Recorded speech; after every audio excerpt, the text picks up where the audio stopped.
പരിശുദ്ധ ഖുർആൻ പറഞ്ഞു കൂനു റബ്ബാനിയീൻ എന്നാണ്. നിങ്ങളൊക്കെ കുട്ടികളെ തർബിയത്ത് ചെയ്യുക. തർബിയത്താണ് ശരിക്കും പഠിപ്പിക്കൽ. അപ്പോൾ നമ്മൾ അധ്യാപകർ എന്താണോ ഈ കുട്ടിക്ക് ഉണ്ടാക്കി കൊടുക്കുന്നത് അതെന്താണെന്ന് നമ്മൾ അറിയണം. ഒരു കുട്ടി എന്താകണം എന്ന് രക്ഷിതാവ് അറിയണം. രക്ഷിതാക്കളോട് ഞാൻ പറയുന്നത്, ആധുനിക വിദ്യാഭ്യാസ ശാസ്ത്രം ഇപ്പം UN ഒക്കെ വളരെ മനോഹരമായി യുനെസ്കോയുടെ കീഴിൽ വിദ്യാഭ്യാസ പരിപോഷണത്തിൻ്റെ പ്രവർത്തനങ്ങൾ നടത്തിയിട്ട് അവരുടെ മുമ്പിൽ വരുന്നൊരു കുട്ടിക്ക് 10 ഗുണങ്ങൾ ഉണ്ടാക്കി കൊടുക്കണമെന്ന് പറയുന്നുണ്ട്. 10 ഗുണങ്ങൾ, 10 ക്യാരക്ടേഴ്സ്. ഈ 10 ഗുണങ്ങൾ നമ്മുടെ കുട്ടിക്ക് ഉണ്ടാക്കി കൊടുക്കേണ്ടത് അധ്യാപകർ മാത്രമല്ല, 2 കൂട്ടരും കൂടിയിട്ടാണ്. അധ്യാപകൻ മാത്രം വിചാരിച്ചാൽ നടക്കൂല, രക്ഷിതാവും കൂടി വിചാരിക്കണം. 2 കൂട്ടരും വിചാരിക്കുമ്പോൾ കുട്ടി അതിനനുസരിച്ച് ഓടും. ഒരു ഓട്ടോറിക്ഷ കണ്ടിട്ടില്ലേ നിങ്ങൾ? ആ ഓട്ടോറിക്ഷയുടെ 2 ടയറുകൾ ചലിക്കുമ്പോൾ മുന്നിലെ ടയർ ചലിക്കും. ആ 2 ടയറും വ്യത്യസ്ത രീതിയിൽ ചലിച്ചാൽ ഓട്ടോ മുന്നോട്ട് പോകില്ല. ബാക്കിലെ 2 ടയറും ചലിക്കുന്നതിനനുസരിച്ച് മുന്നിൽ കുട്ടിയും വലത്തും അടുത്തും അധ്യാപകനെന്ന് മനസ്സിലായിക്കോ. ഈ അധ്യാപകൻ രക്ഷിതാവും 2 ടയറാണെങ്കിൽ കുട്ടി മുന്നിലെ ടയറാണ്. ആ കുട്ടിയെ മുന്നോട്ട് കൊണ്ടുപോകാൻ 2 കൂട്ടരും ഒരുമിച്ച് നിൽക്കണം. അധ്യാപകനെ പോലെ റോള് രക്ഷിതാവിനുണ്ട്. കലാലയത്തിൻ്റെ ഗേറ്റ് കടത്തി കുട്ടിയെ വിട്ട് തിരിച്ചു പോയാൽ പോരാ, ഇവിടെ എന്ത് നടക്കുന്നു എന്നറിയണം, കുട്ടി വീട്ടിൽ ചെന്നിട്ട് എന്ത് ചെയ്യുന്നു എന്നും അറിയണം. Support of the parent, otherwise പാരൻറ്റിൻ്റെ ഒരു സപ്പോർട്ട് അത് വിദ്യാഭ്യാസത്തിൽ വെരി ഇമ്പോർട്ടൻ്റ് എന്നാണ് പറയുന്നത്, വളരെ പ്രധാനമാണ്. നല്ല റെപ്യൂട്ടഡ് സ്ഥാപനത്തിൽ കുട്ടിയെ കൊണ്ട് ചെന്നാക്കിയാൽ മാത്രം പോരാ, രക്ഷിതാവിൻ്റെ നിരീക്ഷണവും പ്രവർത്തനവും വേണം. എന്ന് പറഞ്ഞാൽ കുട്ടിയെ അനങ്ങാൻ സമ്മതിക്കാതിരിക്കലല്ല. അത് ഞാൻ പറയാം. എന്താണ് ഈ 10 ക്യാരക്ടേഴ്സ്? UN ഒക്കെ പറയുന്ന, അന്താരാഷ്ട്ര സഭയൊക്കെ പറയുന്ന എന്താ? അതിൽ ഒന്നാമത്തേത് ബിഹേവിയറാണ്. നമ്മുടെ കുട്ടി നല്ല സ്വഭാവമുള്ളവനാകണം. ഒന്നാമതായി ഒരു കുട്ടിക്ക് വിദ്യാഭ്യാസത്തിലൂടെ കിട്ടുന്നത് ബിഹേവിയറാണ്. ഇന്ന് ലോകത്ത് ബിഹേവിയർ സൈക്കോളജി ഒരു പാഠവിഷയമാണ്. അപ്പം നമ്മുടെ കുട്ടിയുടെ സ്വഭാവം നന്നാക്കുക എന്നതാണ് വിദ്യാഭ്യാസത്തിൻ്റെ പരമപ്രധാനമായ ലക്ഷ്യം. ജോലി കിട്ടുക എന്നുള്ളതല്ല, അത് അടുത്ത ലക്ഷ്യം. ജോലി കിട്ടിയിട്ടും ഉയർന്ന സ്ഥാനത്തെത്തിയിട്ടും ഗുരുത്തം കെട്ട സ്വഭാവമാണ് ഒരുത്തനെങ്കിൽ അവനും അങ്ങാടിയിലെ റൗഡിയും തമ്മിൽ എന്ത് വ്യത്യാസമാണുള്ളത്? അവനും ഒരു സാധാരണക്കാരനായ മനുഷ്യനും തമ്മിൽ എന്ത് വ്യത്യാസമാണുള്ളത്? അവിടെ ഏറ്റവും പ്രധാനം ഈ കുട്ടിയുടെ സ്വഭാവ സംസ്കരണം, ഫസ്റ്റ് ബിഹേവിയർ. രണ്ടാമതായി കുട്ടിക്ക് കൊടുക്കേണ്ട ഏറ്റവും പ്രധാനപ്പെട്ട കാര്യം ടൈം മാനേജ്മെൻറ്റ്. ഈ 10 കാര്യങ്ങൾ രക്ഷിതാക്കൾ ശ്രദ്ധിക്കേണ്ടതാണ്. അധ്യാപകർക്ക് അത് അറിയാം. ടൈം മാനേജ്മെൻ്റ് എന്ന് പറഞ്ഞാൽ ഒരു കുട്ടി ഇന്ന സമയത്ത് ഉണരണം, ഇന്ന സമയത്ത് ഉറങ്ങണം, ഇന്ന സമയത്ത് ഉണ്ണണം. എന്ത് വിഷയത്തിനും ഒരു ടൈം മാനേജ്മെൻ്റ് ഉണ്ട്. മുസ്ലിങ്ങൾക്ക് പ്രത്യേകിച്ചും, എല്ലാ മതക്കാർക്കും ഉണ്ട്. നമ്മൾ സ്വാഭാവികമായും ഏത് സമയത്ത് സുബഹി നിസ്കരിക്കണം അതിനൊരു കൃത്യസമയമുണ്ട്, ഇല്ലെങ്കിൽ ടൈം ലാപ്സായി പോകും. ഫണ്ടൊക്കെ ലാപ്സാകുന്ന പോലെ കഥായി പോകും. അപ്പോൾ ടൈമിന് ചെയ്യുക എന്നുള്ളതാണ്. ഒരു കുട്ടി വിജയിക്കുന്നതിൻ്റെ ഏറ്റവും പ്രധാനപ്പെട്ട ലക്ഷ്യം ചെയ്യേണ്ടത് സമയത്ത് ചെയ്യുക എന്നുള്ളതാണ്. നാളെ സ്കൂളിൽ പോകുന്ന ഒരു കുട്ടി രാവിലെ എഴുന്നേറ്റ് പിടക്കുന്നതിന് പകരം തലേ ദിവസം നാളത്തേക്ക് റെഡിയായി നിൽക്കണം. That is time management. നാളെ പിന്നെ അതിന് സമയം കാണാൻ നിൽക്കരുത്.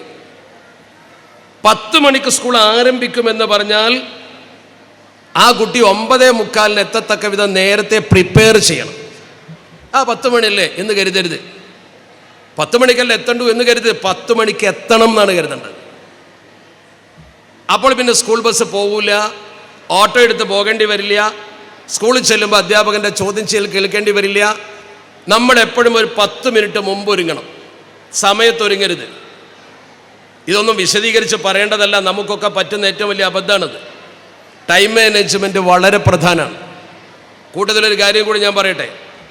നിങ്ങളൊക്കെ നിങ്ങളെ കുട്ടികളെ രാവിലെ എപ്പോഴാണ് എഴുന്നേൽപ്പിക്കുന്നത് എന്നൊന്ന് ചിന്തിച്ച് മനസ്സിലാക്കണം. ഇസ്ലാമിലെ ഏറ്റവും പ്രധാനവും എല്ലാ മതത്തിലും പ്രധാനവും അല്ലാഹുമ്മ ബാരിക് ലി ഉമ്മത്തി ഫീ ബുക്കൂരിഹാ എന്ന, അത് രാവിലെയാണ് ബറക്കത്ത്. ശബരിമലക്കൊക്കെ തൊഴാൻ പോകുന്ന പ്രിയപ്പെട്ട സ്വാമിമാർ 4 മണിക്ക് എഴുന്നേറ്റ് കുളിച്ച് ഈറനണിഞ്ഞ് അവർ ദൈവസ്തോത്രം ഉച്ചരിക്കുന്നത് നിങ്ങൾ കണ്ടിട്ടുണ്ടാവും. സവർണ വിഭാഗത്തിൽപ്പെട്ട ആളുകളൊക്കെ ചെയ്യുന്നൊരു പ്രവർത്തനം നിങ്ങൾ പോയി നോക്ക്. അവർ താമസിക്കുന്ന ഏരിയയിൽ പോയി നോക്കൂ, ഞാൻ കണ്ടിട്ടുണ്ട്. ഒരു 9 മണിയായ ലൈറ്റ് അണക്കും, 4 മണിയായാൽ അവിടെ ലൈറ്റ് തെളിയും. നേരത്തെ ഉറങ്ങുക, നേരത്തെ എഴുന്നേൽക്കുക. ഇസ്ലാം പറഞ്ഞു അത് ബറക്കത്തുള്ള സമയമാണ്. ഹൈന്ദവ ദർശനം പറയുന്നു ബ്രഹ്മമുഹൂർത്തമാണ്. ശാസ്ത്രം പറയുന്നു ഓസോൺ വാതകം ഭൂമിയിലേക്ക് കൂടുതൽ പ്രസരിക്കപ്പെടുന്ന സമയമാണ് കാലത്ത് 3 മണിക്ക് ശേഷമുള്ള സമയം. ആ സമയത്ത് എന്ത് വായിച്ചാലും കുട്ടിക്ക് തലയിൽ നിർത്താൻ കഴിയും. ആ കുട്ടിയുടെ മെൻ്റൽ പവർ കൂടും, മെമ്മറി പവർ കൂടും, അതുവഴി IQ വർദ്ധിക്കും. ആധുനിക ശാസ്ത്രം പറയുന്നു. നമ്മളാണെങ്കിൽ കുട്ടികളെ രാവിലെ കിടത്തി ഉറക്കും. നല്ലവണ്ണം പഠിക്കുന്ന കുട്ടിയെ 11 മണി 12 മണി വരെയൊക്കെ പരീക്ഷയ്ക്ക് വായിപ്പിക്കും. ഒരിക്കലും ചെയ്യരുത്.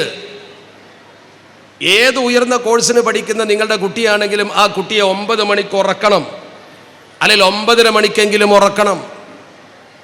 പരീക്ഷ വരുന്ന സമയമാണ്, കൂടുതൽ വായിക്കാനുണ്ടോ എങ്കിൽ ആ കുട്ടിയെ 4 മണിക്ക് ഉണർത്തണം. അതിനും കൂടുതൽ പഠിക്കാനുള്ള സമയമാണോ 3:30 മണിക്ക് ഉണർത്തിക്കോളൂ, കുഴപ്പമില്ല. വൈകി ഉറങ്ങുന്നതിനേക്കാൾ നേരത്തെ ഉണരുക എന്ന സിസ്റ്റത്തിലേക്ക് മാറുക. That is time management. ഇത് കുട്ടിയിൽ വളർത്താൻ രക്ഷിതാക്കൾക്ക് കഴിയുമോ? മാറ്റം കാണും, തീർച്ചയായും കാണും. ഇന്ന് മുതൽ പരിശോധിക്കുക. മൂന്നാമത്തേത് നീറ്റ് ആൻഡ് ക്ലീൻ മെന്റാലിറ്റി. ഒരു കുട്ടിയിൽ വളർത്തേണ്ട കാര്യം അതാ. നല്ല ചിട്ട എന്ന് അതിന് മലയാളത്തിൽ പറയാം. വസ്ത്രം ധരിക്കുന്നത് മുതൽ, പുസ്തകം സൂക്ഷിക്കുന്നത് മുതൽ, വീട്ടിലെ ഉപകരണങ്ങൾ സൂക്ഷിക്കുന്നതിൽ വരെ ഒരു ചിട്ട വേണം. അത് ഉമ്മമാർ പഠിപ്പിച്ചു കൊടുക്കണം. ഒരാളുടെ വീട്ടിലെ മുറ്റത്ത് ചെന്നാൽ അറിയാം ആ വീട്ടിലെ ആളുകളുടെ കൾച്ചർ. അവരെ വീട്ടിലേക്കാണ് കയറി ചെല്ലും പറയും ആ മുറ്റത്തിൻ്റെ ക്ലീനിങ്, വീട്ടിലെ സാധനങ്ങളൊക്കെ അടുക്കി വെച്ചിരിക്കുന്നത്, പാത്രങ്ങൾ അടുക്കി വെച്ചിരിക്കുന്നത്, ആ വീട്ടിലെ ഉപകരണങ്ങൾ നോക്കിയാൽ മനസ്സിലാവും ആ വീട്ടുകാരുടെ മനസ്സെങ്ങനെയുണ്ട്. ആ മനസ്സ് പോലെ ആയിരിക്കും ഉപകരണം കിടക്കുക. ഒരു കുട്ടിയുടെ പുസ്തകം പരിശോധിച്ചാൽ അറിയാം ആ കുട്ടിയുടെ നീറ്റ് ആൻഡ് ക്ലീനിങ് മെന്റാലിറ്റി എങ്ങനെയുണ്ട്. വൈകുന്നേരം പുസ്തകം കൊണ്ടുപോയി ഒറ്റ ഏറല്ല, അത് വെക്കേണ്ട സ്ഥലത്ത്, ഓരോന്നും വെക്കേണ്ട സ്ഥലത്ത് കൃത്യമായി അടുക്കി വെച്ച് ശരിക്ക് എടുക്കാൻ കഴിയുന്ന രീതിയിൽ. ലൈബ്രറിയിലൊക്കെ പുസ്തകം വെക്കുമ്പോൾ ഓരോന്നിനും ഹിസ്റ്ററിക്കൊരു ഭാഗം, ലാംഗ്വേജിനൊരു ഭാഗം, അങ്ങനെ ഫിസിക്സ് കെമിസ്ട്രി ഒക്കെ വേറെ വേറെ ഭാഗം ഉണ്ടാവും. എന്ന പോലെ നമ്മുടെ ഒരു അടുക്കും ചിട്ടയും ചെറുപ്പത്തിലേ പഠിക്കുക. നിങ്ങളെ കുട്ടിക്ക് ചെറുപ്പത്തിലേ ഉണ്ടാക്കി കൊടുക്കേണ്ട ഒരു കാര്യം അലസത മാറ്റിയിട്ട് അടുക്കും ചിട്ടയും പഠിപ്പിക്കുക. ഞാനീ പറയുന്നത് ചെറിയ കാര്യമാണെന്ന് കരുതണ്ട. നിങ്ങളെ കുട്ടി പരീക്ഷയിൽ A+ നേടണമെങ്കിൽ ഇതൊക്കെ വേണ്ടി വരും. ഫുൾ A+ നേടിയിട്ടും വസ്ത്രം ധരിക്കാൻ പോലും ഒരു നീറ്റ് മെന്റാലിറ്റി ഇല്ല, വൃത്തികെട്ടവനായി നടക്കുക. ആര് കണ്ടാലും അവനെ ഒരു സാധാരണക്കാരനെ പോലെയല്ല, ഏതോ രീതിയിൽ അവനെ കാണുക. ഇതൊന്നും ശരിയല്ല. എന്ന് പറഞ്ഞാൽ നല്ല വസ്ത്രം എപ്പോഴും ധരിക്കുക എന്നല്ല എൻ്റെ അർത്ഥം. ഉള്ള വസ്ത്രം ക്ലീനായിട്ട് ധരിക്കുക, ഉള്ളത് അടുക്കോടെ ചിട്ടോടെ വെക്കുക. ഉമ്മമാർ ശ്രദ്ധിച്ചാൽ മതി. ആ കുട്ടിക്ക് നിങ്ങളൊക്കെ അടുക്കളയിൽ പല സമയത്തും ഒരു കത്തിയോ ഒരു പാത്രമോ തിരഞ്ഞിട്ട് എത്ര സമയം കളയാറുണ്ട്? എന്താ കാരണം? അത് വെച്ചത് എവിടെയെന്ന് അറിയില്ല. കത്തി വെക്കാൻ ഒരു സ്ഥലം തന്നെ വെക്കണം, അത് അവിടെ വെക്കാവൂ. എപ്പെടുത്താലും പണി കഴിഞ്ഞാൽ അവിടെ തന്നെ കൊണ്ടുപോയി വെക്കണം. ഒരു പ്രവർത്തനം കഴിഞ്ഞാൽ അത് അവിടെ ഇട്ടേച്ച് പ്രവൃത്തി കഴിഞ്ഞു എന്ന് കരുതി സംതൃപ്തി ആവരുത്. ഈ സാധനം എവിടെ നിർത്തും അത് അവിടെ തന്നെ കൊണ്ടുപോയി വെക്കണം. എന്നാൽ പിന്നെ അത് അവിടെ തന്നെ തപ്പിയാൽ കിട്ടും, ടൈം ലാഭമാണ്.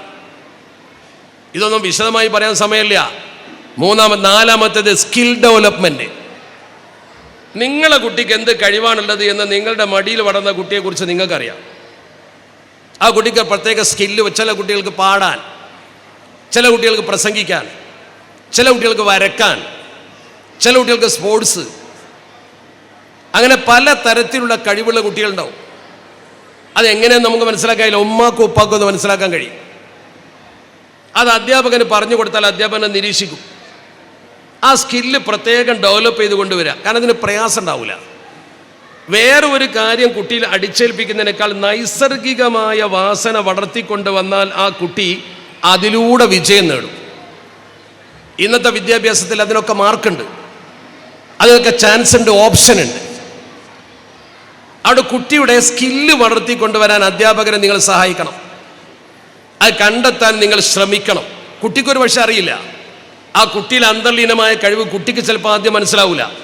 നമ്മളത് തട്ടി ഉണർത്തുമ്പോൾ അങ്ങനെ ഉണർന്നു വരും.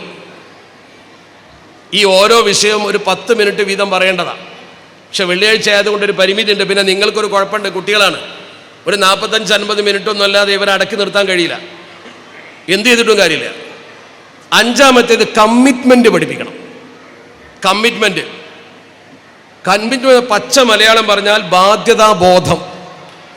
ഉമ്മാനോട് ബാധ്യതയുണ്ട്, ഉപ്പാനോട് ബാധ്യതയുണ്ട്, ഗുരുനാഥനോട് ബാധ്യതയുണ്ട്, ഈ രാജ്യത്തോട് നമുക്ക് ബാധ്യതയുണ്ട്, നമ്മുടെ മതത്തോട് ബാധ്യതയുണ്ട്. ഈ ബാധ്യതകളൊക്കെ കുട്ടിയെ ചെറുപ്പത്തിലേ പഠിപ്പിക്കണം.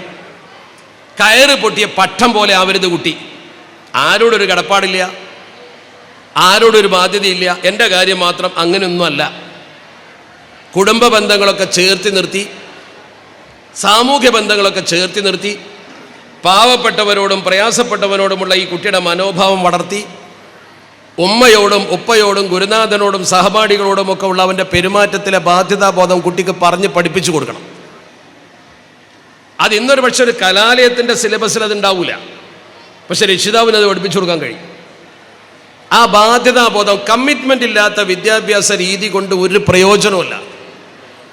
കുട്ടി ഡിഗ്രിയും PG യും PhD യും എടുത്ത് വലിയ ജോലി നേടും, അവന് വലിയ ശമ്പളം കിട്ടും.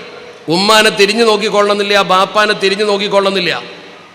ഇവരെ പഠിപ്പിച്ച ഉപ്പയും ഉമ്മയും രോഗിയായി കിടക്കുമ്പോൾ വന്നു നോക്കാൻ പോലും ഉണ്ടായിക്കൊള്ളുന്നില്ല.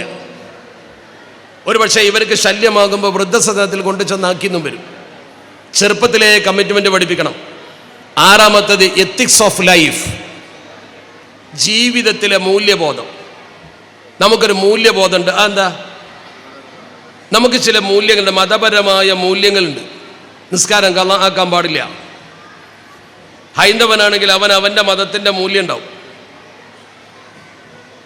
നമ്മളൊരിക്കലും ആരാൻ്റെ ഒരു സാധനം കട്ടെടുക്കാൻ പാടില്ല, കളവ് പറയാൻ പാടില്ല. ഈ മൂല്യങ്ങളുടെ ബോധം കുട്ടിക്ക് പഠിപ്പിച്ചു കൊടുക്കണം.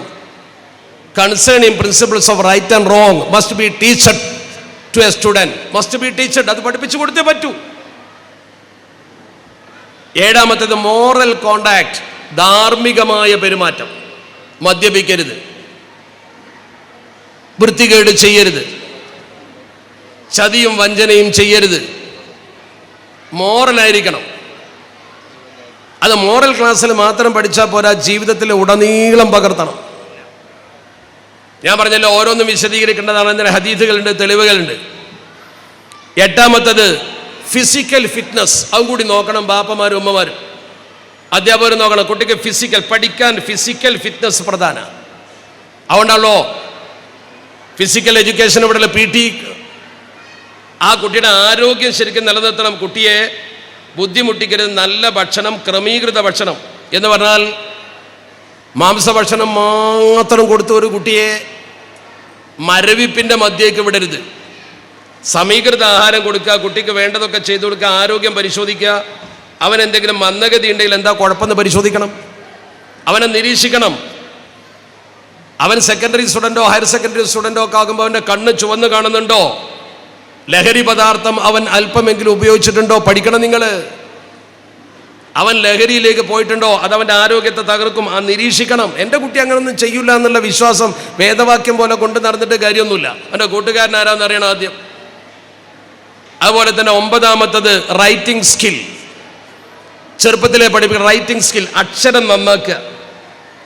ചില കുട്ടികൾ എത്ര ഉയർന്ന് പഠിച്ചാലും ശരി, വലിയ ജോലി നേടണ കയ്യക്ഷരം തീരെ ശരിയല്ല. അത് ചെറുപ്പം മുതലേ പഠിപ്പിക്കണം. നല്ല റൈറ്റിംഗ് സ്കിൽ എന്ന് പറഞ്ഞാൽ അതിന് രണ്ടും പെട്ടു. വലിയ സാഹിത്യ രചനകൾ നടത്തുക എന്നുള്ളതല്ല. നമ്മുടെ ഒരു കാര്യം എഴുതിയാൽ അത് വേറൊരാൾക്ക് വായിക്കാൻ കിട്ടണം. നല്ല കയ്യപ്പടയിൽ നല്ല മനോഹരമായിട്ട് എഴുതാൻ പഠിപ്പിക്കുക. പത്താമത്തത് ഫൊണോളജിക്കൽ അവയർനെസ്. ഫൊണോളജിക്കൽ അവയർനെസ് പറഞ്ഞാൽ അതിൻ്റെ പച്ച മലയാളം ധ്വനിശാസ്ത്രം എന്നാണ്. ധ്വനി, ഒരു വാക്കിങ്ങനെ വായിക്കും, ഒരക്ഷരം വായിപ്പം, നല്ല പ്രൊണൗൺസിയേഷൻ. ഇന്നത് വളരെ പ്രധാന. നമ്മുടെ ഇംഗ്ലീഷിലോ ഹിന്ദിയിലോ മലയാളത്തിലോ ഒരു വിഷയം എഴുതിയാൽ നല്ല ഭാഷയിൽ വായിക്കുക. എങ്ങനെങ്കിലും വായിക്കരുത്. അക്ഷരത്തിൻ്റെ ധ്വനിശാസ്ത്രം വളരെ കൃത്യമാകണം. ഒരാളെ സംസാരം കേട്ടാൽ ആ സംസാരിക്കുന്നവരെ കുറിച്ചൊരു മതിപ്പ് തോന്നും നമുക്ക്. കാരണം അയാളെ ഭാഷ, അയാളെ പ്രയോഗം. അപ്പം ആ രീതിയിലുള്ള ഒരു സ്കില്ല് നേടണം.